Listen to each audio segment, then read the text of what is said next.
नमस्कार साथियों, आप सभी को गुड मॉर्निंग। और जैसा कि आपको पता है, आज इतवार है और इतवार को हमारी स्पेशल क्लास होती है पॉलिटिकल साइंस की। तो आज हम राजनीति विज्ञान के भारत के संविधान का अपना जो टॉपिक है उसी को कंटिन्यू करते हैं। और भारत के संविधान में आज हम मूल अधिकारों के बारे में परिचर्चा करेंगे। तो साथियों, आज का अपना टॉपिक है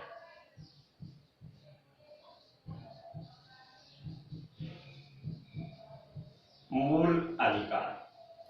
साथियों, मूल अधिकारों के बारे में, भारत के संविधान के बारे में परिचर्चा करें उससे पहले मूल अधिकारों की जो वैश्विक पृष्ठभूमि है, विश्व स्तर के ऊपर मूल अधिकारों की जो पृष्ठभूमि है, किस प्रकार से मूल अधिकार इस वैश्विक प्रशासनिक व्यवस्था में अस्तित्व में आए हैं, उसके बारे में थोड़ी सी परिचर्चा कर लेते हैं। साथियों, मूल अधिकारों का जन्म कहां हुआ? सबसे पहला जो वैश्विक पृष्ठभूमि में हमारे सामने प्रश्न खड़ा होता है वो है मूल अधिकारों का जन्म।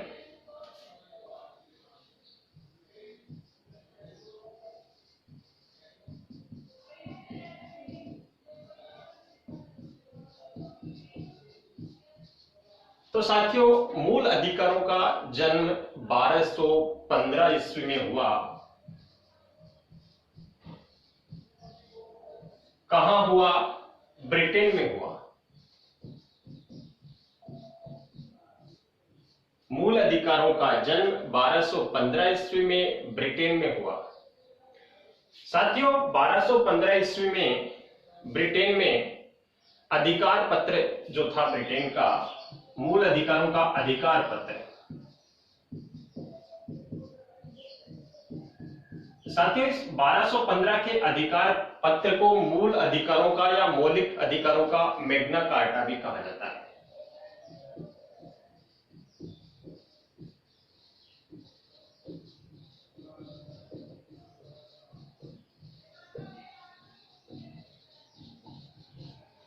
बहुत महत्वपूर्ण क्वेश्चन है, पूछ सकते हैं मौलिक अधिकारों का मैग्ना कार्टा किसे कहते हैं। तो साथियों, ब्रिटेन के 1215 के अधिकार पत्र को मूल अधिकारों का या मौलिक अधिकारों का मैग्ना कार्टा कहा जाता है। ये तो हो गई मूल अधिकारों के जन्म की बात। फिर आगे हम बात करते हैं, ये 1215 में हुआ, उसके बाद में हम बात करते हैं 1789 की। साथियों, ये जो 1789 का समय है, इस समय स्वतंत्रता, समानता और बंधुत्व के जो अधिकार हैं, स्वतंत्रता, समानता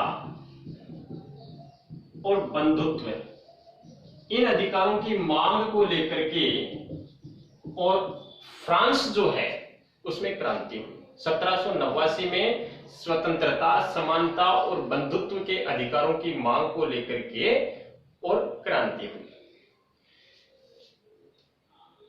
अब हम बात करते हैं अमेरिका की। साथियों, अमेरिका का जो संविधान है उसका निर्माण 1787 में हुआ। लेकिन जब अमेरिका के संविधान का निर्माण हुआ उस समय उसमें मूल अधिकारों का कोई प्रावधान नहीं था। अमेरिकी नागरिकों को मूल अधिकार नहीं दिए गए थे।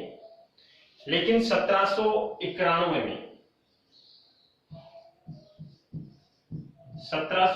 में अमेरिकी संविधान में संशोधन किया गया। याद रखना साथियों, 1791 में अमेरिकी संविधान में संशोधन किया गया और उस संशोधन के माध्यम से अमेरिका के जो नागरिक हैं उनको मूल अधिकार प्रदान किए गए। तो इस प्रकार से अमेरिका जो है वो विश्व का पहला देश बना जिसने संविधान संशोधन के माध्यम से अपने देश के नागरिकों को मौलिक अधिकार प्रदान किए। आपको पता होगा सबको, हम लोग मानवाधिकार दिवस मनाते हैं।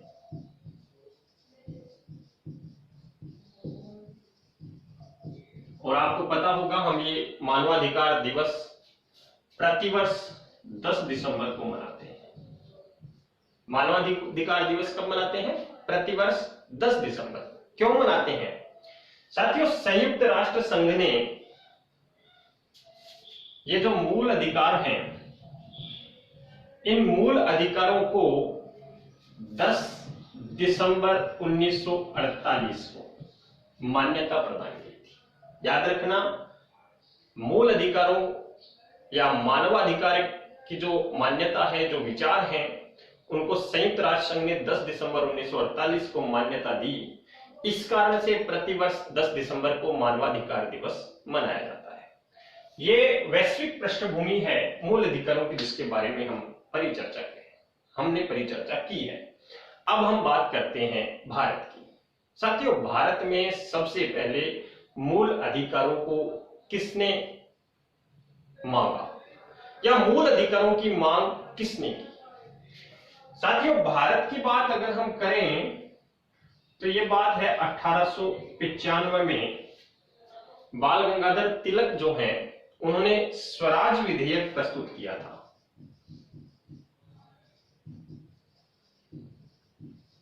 किसने किया था? तिलक ने। और सबसे पहले उन्होंने इस विधेयक में उन्होंने अधिकारों की मांग की। 1895 में भारत में बाल गंगाधर तिलक ने सबसे पहले अपने 1895 के स्वराज विधेयक में मूल अधिकारों की मांग की। साथियों, बाल गंगाधर तिलक के बाद में श्रीमती एनी बेसेंट का नाम आता है।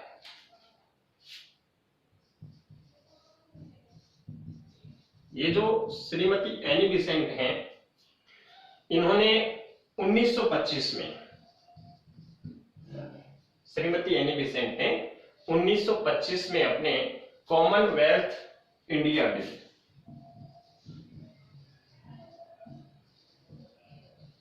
कॉमनवेल्थ इंडिया बिल में इन्होंने अधिकारों की मांग की। इसके बाद में आगे 1928 की बात करते हैं। 1928 में नेहरू रिपोर्ट,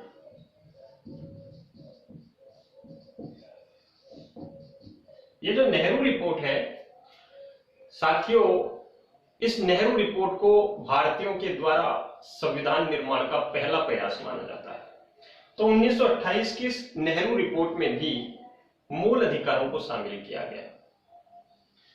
इसके बाद में हम आगे परिचर्चा करें तो 1945 में तेग बहादुर सप्रू नाम से समिति गठित की गई थी और उसने संविधान में मूल अधिकारों को शामिल करने की सिफारिश की।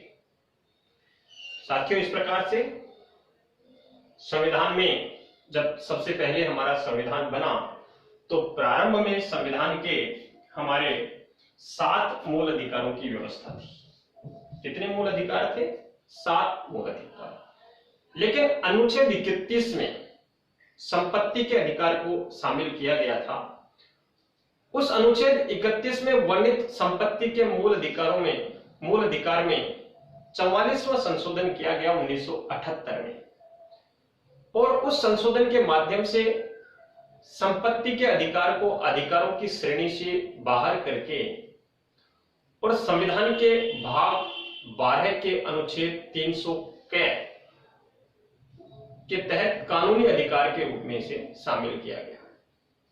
साथियों, भारतीय संविधान के भाग 3 में मूल अधिकारों का वर्णन है, और ये जो भाग 3 है, इस भाग 3 में अनुच्छेद 12 से लेकर के और 35 तक मूल अधिकारों का उल्लेख किया गया है। मूल अधिकारों को भी 2 भागों में बांटा गया है। एक है केवल भारतीयों के लिए और एक है भारतीय और विदेशियों के लिए। जो भारतीयों के लिए है वो है अनुच्छेद 15, अनुच्छेद 16, अनुच्छेद 19, अनुच्छेद 29 और अनुच्छेद 30, और जो विदेशियों के लिए है वो अनुच्छेद 12 और 35। इस प्रकार से यह मूल अधिकारों की व्यवस्था की है। आगे हम मूल अधिकारों के बारे में विस्तार से परिचर्चा एक एक अनुच्छेद के तहत करेंगे। उससे पहले मैं चाहता हूं एक बार फिर से हम इसको दोहरा लेते हैं। साथियों, आज का अपना टॉपिक मूल अधिकार है। भारतीय संविधान के भाग 3 में अनुच्छेद 12 से लेकर के अनुच्छेद 35 तक मूल अधिकारों का उल्लेख है। हम भारतीय संविधान में वर्णित अधिकारों के बारे में पढ़ें उससे पहले हम मूल अधिकारों की पृष्ठभूमि जो वैश्विक स्तर के ऊपर है उसके बारे में थोड़ी सी परिचर्चा कर लेते हैं। साथियों, मूल अधिकारों का जो जन्म है वो 1215 ईस्वी में ब्रिटेन में हुआ। 1215 ईस्वी का जो ब्रिटेन का मूल अधिकार पत्र है उसको मौलिक अधिकारों का मैग्ना कार्टा भी कहा जाता है। उसके बाद में 1789 में स्वतंत्रता, समानता और बंधुत्व की मांग को लेकर के फ्रांस में क्रांति हुई। 1787 में जब अमेरिका का संविधान बना तो उस मूल संविधान में साथियों मौलिक अधिकारों का कोई प्रावधान नहीं था, लेकिन 1791 में संविधान में संशोधन करते हुए अमेरिका ने अपने नागरिकों को मूल अधिकार प्रदान किए।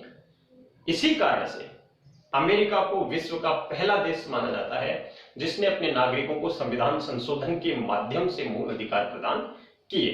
साथियों, बात करते हैं मानवाधिकार दिवस की कि हम मानवाधिकार दिवस क्यों 10 दिसंबर को मनाते हैं। उसका कारण यह है कि संयुक्त राष्ट्र संघ ने 10 दिसंबर 1948 को मानवाधिकारों को मान्यता प्रदान की थी। इस कारण से हम प्रतिवर्ष 10 दिसंबर को मानवाधिकार दिवस के रूप में मनाते हैं। अब हम बात करते हैं मूल अधिकारों को लेकर भारत में हुए जो प्रयास हैं उनके बारे में। साथियों, भारत में सबसे पहले बाल गंगाधर तिलक ने अपने 1895 के स्वराज विधेयक में मूल अधिकारों की मांग की। साथियों, बाल गंगाधर तिलक के बाद में श्रीमती एनी बेसेंट ने अपने 1925 के कॉमनवेल्थ इंडिया बिल में मूल अधिकारों को मांगा, उन मूल अधिकारों की मांग की। साथियों, 1928 की जो नेहरू रिपोर्ट है जिसे कि भारतीयों द्वारा संविधान निर्माण में के लिए पहला प्रयास माना जाता है, उसमें भी मूल अधिकारों को शामिल किया गया। इसी प्रकार से 1945 में गठित तेग बहादुर सप्रू समिति ने मूल अधिकारों को संविधान में शामिल करने की सिफारिश की। इस प्रकार से जब भारतीय संविधान में मूल अधिकार जब शामिल किए गए उनकी संख्या 7 थी, लेकिन अनुच्छेद 31 में जो संपत्ति का मूल अधिकार दिया गया था, 44वें संविधान संशोधन 1978 के तहत उसे मूल अधिकारों की श्रेणी से हटा करके और संविधान के भाग 12 के अनुच्छेद 300 के तहत एक कानूनी अधिकार की मान्यता दी गई। इस प्रकार से साथियों, वर्तमान में मूल अधिकारों की संख्या 6 है। ये जो 6 मूल अधिकार हैं इनमें से केवल भारतीयों के लिए अनुच्छेद 15, अनुच्छेद 16, अनुच्छेद 19, अनुच्छेद 29 और 30 है, जबकि भारतीय और विदेशी दोनों को समान रूप से अनुच्छेद 12 और अनुच्छेद 35 का मूल अधिकार प्राप्त है। हम मूल अधिकारों के बारे में विस्तार से परिचर्चा अगले संडे को करेंगे। तब तक के लिए धन्यवाद।